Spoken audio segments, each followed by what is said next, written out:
Hello, everybody. It's day 2 of our happiness challenge. So, I've been getting a lot of DMs from people that are trying it and they're excited about it. So, that's always such a positive thing. And I am so excited to be doing this with you. So, as you know, this is my day 2 of showing up every day in front of the camera and posting on social media, on my YouTube channel, on my podcast. So I can do the one thing that I love that makes me happy, and that is teaching. And so this is what I'm choosing for my 30 days. So, day 2. Today lesson is going to be scary because I'm going to drop the knowledge on you that is just going to make you stand straight in your tracks and look at every single thing in your life. And you're going to be, holy crap, what have I done?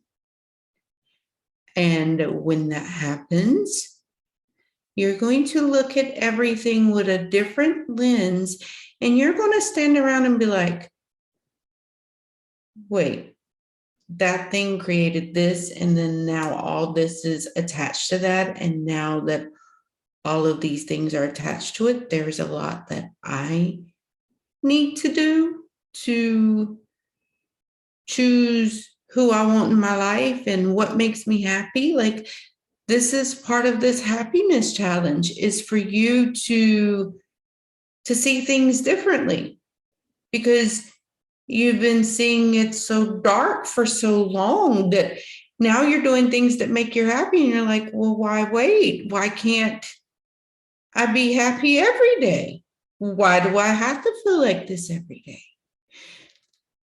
So today's lesson is liars, how we lie to ourselves daily.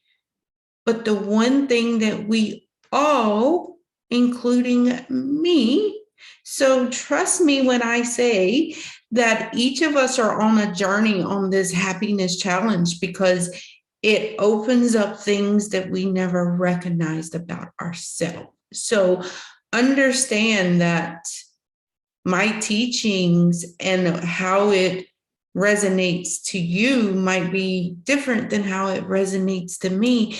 And that's the beauty of this. It may trigger you something else that you see. But for me, I have been asking for truth or transparency.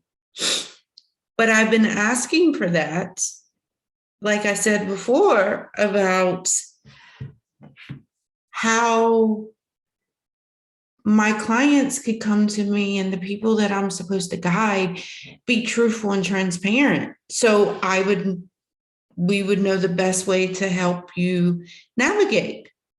But what it gave me, and this is why when I say you manifest, you be careful how you manifest it, because what happened was I had to start becoming truthful and transparent to myself for a lot of this stuff that I tried to play victim in, and I tried to blame other people for. And it just hit me like a ton of bricks, like, whoa, wait a minute. Now, y'all know I call my person, my old self, Gina. I'm like, wait a minute, Gina. No, no. We got to talk about this, because what you did over there, no, we're not doing that no more. And one of the things, and I would tell you where all of this came from about being truthful and transparent, and how if we are truthful with ourselves and we make a commitment and a vow or a contract to ourselves that we're going to do something, okay? And then we don't do it, then we created this level of dishonesty because we've lied to ourselves, and we've created this not trusting because we're not trusting ourselves. So if I can't trust me and I can't do the things that I committed to myself,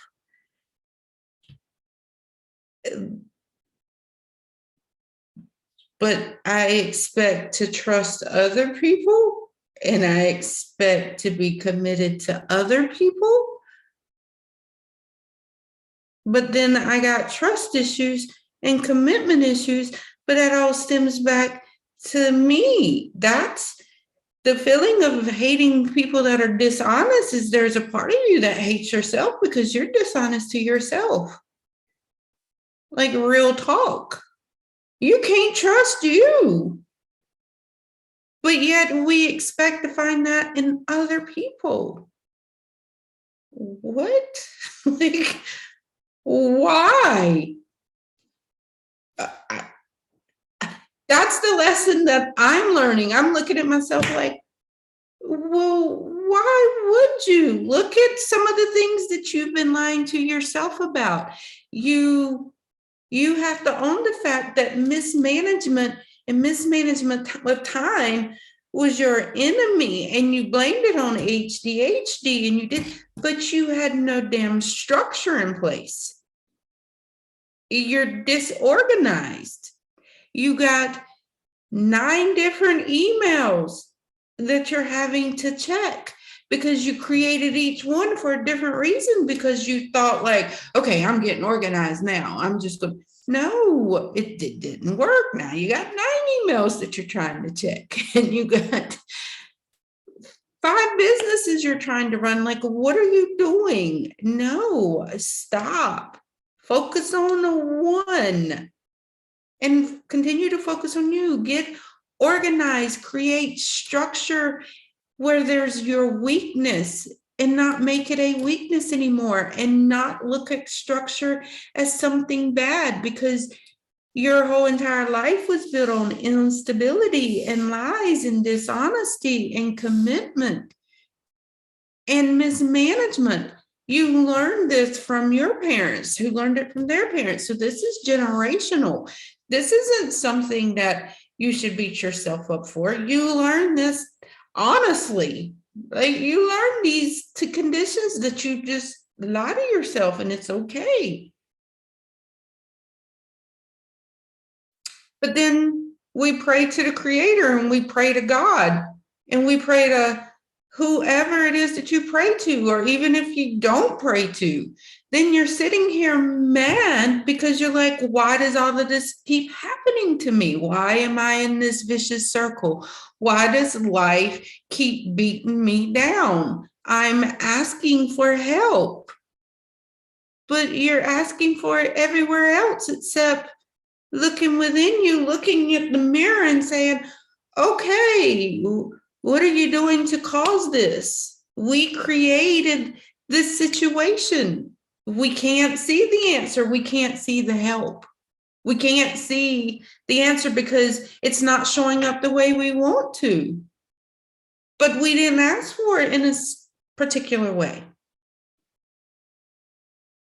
We always want to celebrate the victories, but why not celebrate the damn lessons to the victory?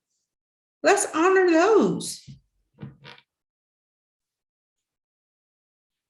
But it first starts here.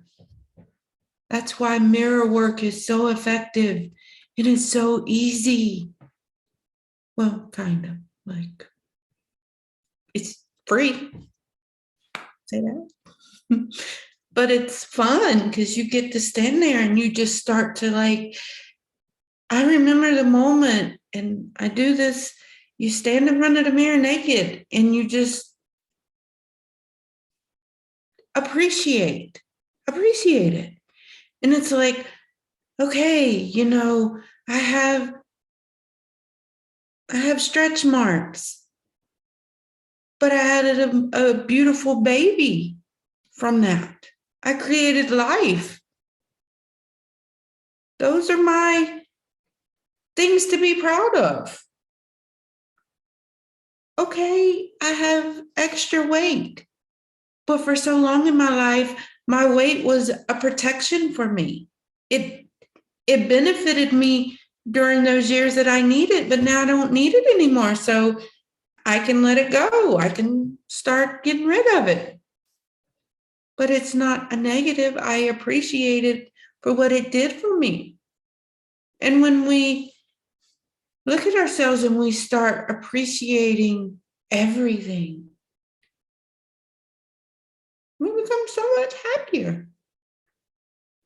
One of the people that is on this happy challenge, she chose gratitude. She was going to spend the first part of her day and throughout the day just showing gratitude. What other way can you honor yourself than showing gratitude and being truthful and honest with you? It starts with you.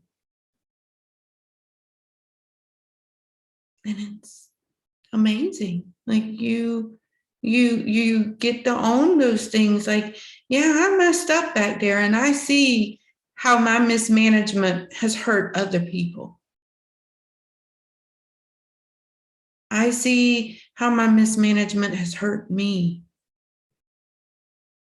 And I don't like that feeling anymore. So I'm making that commitment to myself to be more organized, more structure, more time management, and more disciplined in the things that I want to be disciplined in a good way.